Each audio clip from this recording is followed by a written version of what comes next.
आज हम शरद चंद्र चट्टोपाध्याय के उपन्यास अनुराधा के कुछ हिस्सों पर एक गहरी नजर डालेंगे। कहानी गणेशपुर नाम के एक छोटे से गांव की है, लेकिन ये किसी महायुद्ध के मैदान से कम नहीं है। बिल्कुल। एक तरफ है पुरानी दुनिया जो अपनी परंपरा और सम्मान के बोझ तले दबी हुई है, और दूसरी तरफ है एक नया जमींदार विलायत से लौट कर आया है और हर चीज को मतलब नफे नुकसान के तराजू पर तौलता है। और इस पूरी खींचतान के बीच में है एक घर और उस घर में रहने वाली एक औरत अनुराधा। तो आज हमारी कोशिश सिर्फ कहानी को दोहराना नहीं है, नहीं। बल्कि ये समझना है कि जब आधुनिकता परंपरा से टकराती है, जब कानून इंसानियत के सामने खड़ा होता है, तो होता क्या है। ये कहानी किरदारों के बदलने की है और शायद हमारे अपने नजरिए के बदलने की भी। तो चलिए कहानी में सीधे उतरते हैं। कहानी की शुरुआत में ही हमें अनुराधा की क्या कहूँ लाचारी का अंदाजा हो जाता है। 23 साल की एक अविवाहित लड़की, और वो भी एक ऐसे समाज में जहाँ शादी ही औरत की पहचान हुआ करती थी। उसका परिवार कुलीन था, लेकिन अब पूरी तरह कंगाल हो चुका है। और ये कंगाली सिर्फ पैसों की नहीं, उम्मीदों की भी है। लेखक एक लाइन में उस समाज का पूरा ताना बाना खींच देते हैं। हाँ, वो कहते हैं कि अब गांव में कोई मजाक में भी उससे उसके बच्चों की गिनती नहीं पूछता। मतलब समाज ने मान लिया है कि उसकी कहानी खत्म हो चुकी है। और इसी ठहरे पानी में पत्थर फेंकने आता है कहानी का दूसरा मुख्य पात्र विजय। कलकत्ता का रहने वाला, विलायत से लौटा है, नया जमींदार। और उसका अंदाज ही अलग है। हाँ, वो अपने पिता को भोला भाला और लापरवाह समझता है और उसे लगता है कि वो आया है सब कुछ ठीक करने। यहाँ ठीक करने का मतलब है हिसाब किताब बराबर करना। उसे पता चलता है कि उसका एक गुमाश्ता गगन चटर्जी पैसे लेकर भाग गया है और गगन अनुराधा का भाई है। तो विजय के लिए मामला बिल्कुल सीधा है, एकदम सीधा। भाई ने धोखा दिया तो बहन को घर खाली करना होगा। ये एक बिजनेस ट्रांजैक्शन है, इसमें भावनाओं की कोई जगह नहीं है। लेकिन एक बात मुझे समझ नहीं आ रही, विजय के लिए ये एक सीधा साधा बिजनेस फैसला है, वो इसे इतना व्यक्तिगत क्यों नहीं देख पा रहा? क्या उसकी विलायती पढ़ाई ने उसे इतना भावनाहीन बना दिया है? ये एक बेहतरीन सवाल है। मुझे नहीं लगता कि वो भावनाहीन है, बल्कि वो अपनी भावनाओं को प्रोफेशनलिज्म के पर्दे के पीछे छिपा रहा है। अच्छा। उसे सिखाया गया है कि व्यापार में, जमींदारी में इमोशंस की कोई जगह नहीं होती, कानून और अधिकार ही सब कुछ है। अनुराधा उसके इसी विश्वास पर पहली चोट करती है। कैसे? उसके लिए वो घर सिर्फ एक जायदाद है, एक प्रॉपर्टी। अनुराधा के लिए वो उसकी दुनिया है, उसका सम्मान है, उसका आखिरी सहारा है। और विजय का आने का अंदाज भी तो देखिए, मतलब पूरी तैयारी के साथ। बिल्कुल, विलायती लिबास, सिर पर हैट, मुंह में चुरूट, साथ में 2 मिर्जापुरी लठैत और जेब में रिवॉल्वर। ऐसा लगता है जैसे वो किसी डाकू से लड़ने जा रहा है, एक अकेली औरत से नहीं। उसकी सोच यही है। वो मानकर चल रहा है कि उसे एक शैतान औरत से निपटना होगा, जो शायद रोध होकर या झगड़ा करके उसे भगाने की कोशिश करेगी। इसलिए वो पूरी ताकत का प्रदर्शन करने आया है। और तो और वो इस सारे तमाशे में अपने 7-8 साल के बेटे कुमार को भी साथ ले आता है। मतलब अपने बेटे को कौन ऐसी जगह लाता है? हाँ, और ये उसकी थोड़ी अजीब सोच को दिखाता है। वो कहता है कि लड़के को लड्डू गोपाल नहीं बनाना, उसे आपद विपद में डालकर आदमी बनाना है। अच्छा। वो अपने बेटे को भी अपनी तरफ प्रैक्टिकल बनाना चाहता है, लेकिन विडंबना देखिए, यही बेटा आगे चलकर उसकी कठोरता को पिघलाने का कारण बनेगा। तो विजय पूरी फौज लेकर पहुंचता है और चिल्लाकर पूछता है, मकान खाली क्यों नहीं कर रही हो? वो लिखित सबूत मांगता है, कानूनी भाषा में बात करता है। लेकिन जो जवाब उसे मिलता है वो उसकी उम्मीदों से बिल्कुल परे है। क्या होता है? जवाब पर्दे के पीछे से आता है, एक शांत, स्थिर और गरिमा से भरी आवाज। अनुराधा सामने नहीं आती, लेकिन उसकी आवाज में न कोई डर है, न कोई बनावट। वो बहस नहीं करती, वो मान लेती है कि हाँ, मेरे भाई ने गलती की है और अब इस घर पर मेरा कोई अधिकार नहीं है। ये तो विजय के लिए बिल्कुल अप्रत्याशित रहा होगा। वो तो लड़ने की तैयारी करके आया था। बिल्कुल। और अनुराधा की अगली बात उसे और भी निहत्था कर देती है। वो सिर्फ इतना कहती है, हमारी इस दुर्दशा पर दया करके अगर आप 2-4 दिन यहाँ न रहने देंगे तो मैं एक अनाथ बच्चे को लेके अकेली कहाँ जाऊँ? वो अधिकार नहीं मांग रही, दया की भीख भी नहीं मांग रही। नहीं, वो बस अपनी स्थिति बता रही है। और इसका असर विजय पर होता है। लेखक लिखते हैं कि उसकी जेब में पड़ी पिस्तौल और दरबानों की लाठियां उसे बेमानी लगने लगती हैं। एक आवाज ने उसके सारे हथियारों को बेकार कर दिया। वाह, यहीं पर कहानी का असली संघर्ष शुरू होता है। ये जमीन का नहीं, 2 अलग-अलग दुनियाओं और क्या कहते हैं, 2 अलग-अलग नैतिकताओं का संघर्ष है। और अब विजय को समझ नहीं आ रहा कि वो किस दुनिया के नियमों से खेले। बिल्कुल। इसी बातचीत के दौरान हमें चैटर्जी परिवार के गिरने की कहानी भी पता चलती है। हाँ, कि कभी 2000 की आमदनी थी, लेकिन रहन सहन 20,000 वाला। नतीजा सब कुछ बिक गया, यहाँ तक कि रहने का घर भी गिरवी रखना पड़ा। और इस पतन का सबसे बड़ा प्रतीक है अनुराधा का भाई गगन। वो एक बेहद पाखंडी किरदार है। एक तरफ वो कुल और वंश के गौरव की बड़ी बड़ी बातें करता है। हाँ, वो किस्सा भी आता है जब गांव का एक अमीर विधुर त्रिलोचन गांगुली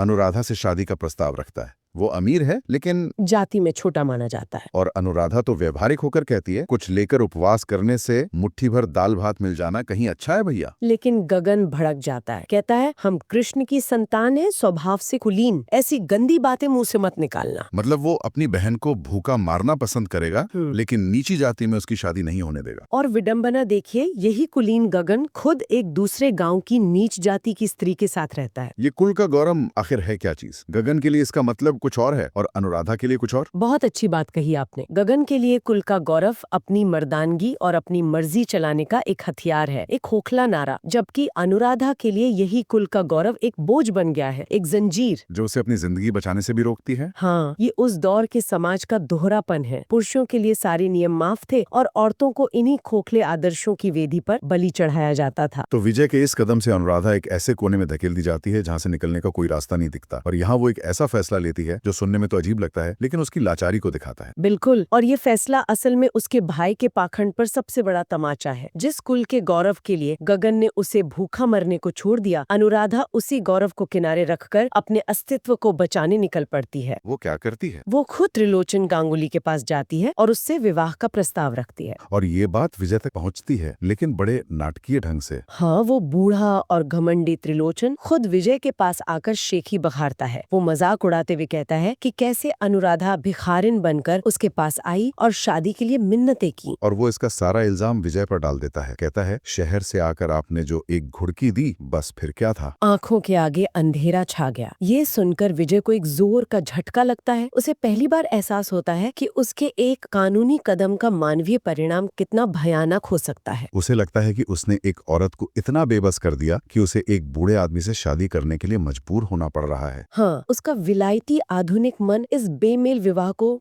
स्वीकार नहीं कर पाता। उसे ये अन्याय लगता है। वो तुरंत अनुराधा के पास जाता है और पहली बार वो जमींदार की तरह नहीं, एक इंसान की तरह बात करता है। वो अपने व्यवहार के लिए माफी मांगता है और उससे अपना फैसला बदलने को कहता है। लेकिन अनुराधा का जवाब, वो तो उसकी पूरी लाचारी और समाज की सच्चाई को एक आईने की तरह सामने रख देता है। क्या कहती है वो? वो बहुत शांति से कहती है, पैसा नहीं, रूप नहीं, घर नहीं, उम्र हो गई 23-24, उनके अतिरिक्त और कौन मेरे साथ विवाह करना चाहेगा, आप ही बताइए। और ये सवाल विजय से नहीं है, ये पूरे समाज से है। इस एक सवाल में उस दौर की हजारों लड़कियों का दर्द छिपा है। वो बता रही है कि मेरे पास कोई विकल्प नहीं है। ये भावुकता नहीं बल्कि कड़वा यथार्थवाद है। बिल्कुल, और विजय के पास इस सवाल का कोई जवाब नहीं होता। वो निरुत्तर हो जाता है। उसे समझ आता है कि कानून और अधिकार के परे भी एक दुनिया है जहाँ इंसान अपनी परिस्थितियों का गुलाम होता है। इस सारे तनाव और टकराव के बीच एक बहुत ही प्यारी और अप्रत्याशित चीज होती है। विजय का बेटा कुमार अनुराधा से बहुत घुल मिल जाता है। वो उसे मौसी जी कहने लगता है। ये रिश्ता कहानी की आत्मा है। कुमार, जिसकी अपनी माँ नहीं है, उसे पहली बार अनुराधा में माँ का प्यार मिलता है। हाँ। वो अपने आलीशान घर के बजाय अनुराधा की साधारण सी रसोई में ज्यादा खुश है। उसके हाथ का बना दाल भात उसे दुनिया की सबसे अच्छी चीज लगता है। एक बहुत ही खूबसूरत सीन है जहाँ विजय दूर से देखता है ये कि कुमार और अनुराधा का भतीजा संतोष आम के पेड़ की डाल पर बैठकर रोटियां खा रहे हैं और अनुराधा नीचे से उन्हें और खाना दे रही है। और विजय को ये देखकर आश्चर्य होता है कि जिस ममता के लिए उसका बेटा तरसता था, वो उसे उस अजनबी औरत में मिल रही है जिसे वो कुछ घंटे पहले बेदखल करने आया था। तो कुमार इन दोनों के बीच एक अनकहा पुल बन जाता है। बिल्कुल, उसके जरिए विजय अनुराधा के उस रूप को देख पाता है जो दुनिया से छिपा है। एक देखभाल करने वाली स्नेहमयी स्त्री का रूप। उनकी बातचीत का जरिया भी कुमार ही बनता है। मौसी जी, बाबूजी खाने पर बुला रहे हैं। कुमार, बाबूजी से कहो मैंने खा लिया है। इन छोटी छोटी बातों से दोनों के बीच की कठोरता और अजनबियत धीरे धीरे पिघलने लगती है। सही कहा। विजय जो सिर्फ 1-2 दिन के लिए जमींदारी का काम निपटाने आया था, वो कई दिन वहीं रुक जाता है और अब वो उस मकान का मालिक नहीं बल्कि एक मेहमान जैसा महसूस करने लगता है जिसके बेटे के खाने पीने का ख्याल अनुराधा रख रही है। वो अब अनुराधा को एक मजबूर औरत की तरह नहीं देखता होगा। नहीं, अब वो उसे एक संपूर्ण गृहिणी के रूप में देखता है, जिसमें ममता भी है, स्वाभिमान भी है और घर चलाने की समझ भी। ये वो गुण है जो उसने कलकत्ता की पढ़ी लिखी आधुनिक महिलाओं में शायद कभी नहीं देखे। और गणेशपुर में बिताए इन कुछ दिनों का असली असर हमें तब दिखता है जब विजय कलकत्ता वापस लौटता है। ये तो कहानी का सबसे दिलचस्प मोड़ है। हाँ, ये कहानी का शिखर है। कलकत्ता लौटे ही उसे पता चलता है कि उसकी होने वाली मंगेतर अनीता, जो BA ऑनर्स है, उसने एक ICS अफसर से सगाई कर ली। घर में मातम का माहौल है। उसका बड़ा भाई अजय और भाभी प्रभा गुस्से में है। भाई कहता है मैं शर्म के मारे क्लब में मुंह नहीं दिखा सकूंगा। भाभी रो रही है लेकिन विजय उसे रत्ती भर भी दुख नहीं होता। इसके बिल्कुल उलट, वो एक गहरी राहत महसूस करता है। वो अपनी भाभी के पैर छूकर कहता है, भाभी मैं तुम्हारा आजीवन कृतज्ञ रहूंगा। और अपने भाई से कहता है, ऐसा लगता है कि मैं बच गया। हाँ। मतलब उसकी मंगेतर ने उसे छोड़ दिया और उससे दुख होने की बजाय वो खुश हो रहा है। ये बच गया का क्या मतलब है? वो किस चीज से बच गया? वो सिर्फ एक टूटी हुई सगाई से नहीं बचा, वो एक पूरी जीवन शैली, एक पूरी सोच, एक खोखलेपन से बच गया है। अच्छा। यहाँ एक बहुत दिलचस्प विरोधाभास है। विजय विलायत से पढ़कर लौटा है, वो खुद को आधुनिक और शिक्षित समझता है, लेकिन कहानी ये दिखाती है कि उसकी ये आधुनिकता दरअसल कितनी सतही है। आप कहना चाहती हैं कि गणेशपुर में उसने जो अनुभव किया उसने उसकी शिक्षा और सोच को चुनौती दी? बिल्कुल, उसे असली ज्ञान, असली इंसानियत का पाठ एक तरह से अनपढ़ माने जाने वाली गांव की औरत पढ़ा देती है। उसकी पढ़ी लिखी भाभी प्रभा, जिसे ये भी नहीं पता कि उसके सास ससुर जिंदा हैं या मर गए, और उसकी मंगेतर अनीता, जिसने ज्यादा अच्छे ओहदे वाले लड़के के लिए उसे छोड़ दिया, ये दोनों आधुनिक महिलाएं उसे अनुराधा की सादगी, सेवा और स्वाभिमान के सामने बौनी लगने लगती हैं। तो ये सिर्फ एक व्यक्ति का बदलना नहीं है, ये उस दौर की पश्चिमी शिक्षा पर ही एक तीखी टिप्पणी है। सटी कहा। विजय को एहसास होता है कि किताबी शिक्षा और जीवन की सच्ची समझ में बहुत फर्क है। अनुराधा ने उसे ममता, निस्वार्थ सेवा और मुश्किल हालात में भी गरिमा बनाए रखने का वो पाठ पढ़ाया है जो उसे लंदन का कोई विश्वविद्यालय नहीं सिखा सकता था। इसलिए अनीता का उसे छोड़ना उसके लिए संकट नहीं बल्कि एक मुक्ति है। एक मुक्ति। वो उस नकली दुनिया से आजाद हो गया है जिससे वो अब तक अपना समझता था। तो विजय को लगता है कि उसने एक संकट टाल दिया है, लेकिन क्या उसने अनजाने में खुद को एक नई भावनात्मक उलझन में नहीं डाल दिया है? कहानी तो यहाँ एक मोड़ पर आकर रुक जाती है। हाँ, और यही लेखक की खूबी है। वो हमें एक चौराहे पर लाकर छोड़ देते हैं। एक तरफ अनुराधा है जो समाज के नियमों के तहत एक बूढ़े व्यक्ति से शादी करने के लिए वचनबद्ध है, क्योंकि उसके पास कोई और चारा नहीं है। और दूसरी तरफ विजय है जिसे ये एहसास हो गया है कि वह जिस दुनिया को, जिस पढ़े लिखे समाज को अपना समझता था, वह वास्तव में उसका है ही नहीं। उसका असली भावनात्मक जुड़ाव तो गणेशपुर में उस औरत से हो गया है जिसे वो बेदखल करने गया था। दोनों ही अपनी अपनी जगह फंसे हुए हैं। उनके रास्ते अलग अलग दिशाओं में जाते दिख रहे हैं, लेकिन उनके मन कहीं ना कहीं एक दूसरे से जुड़ चुके हैं। विजय ने जमीन तो जीत ली, लेकिन शायद अपना दिल हार आया है।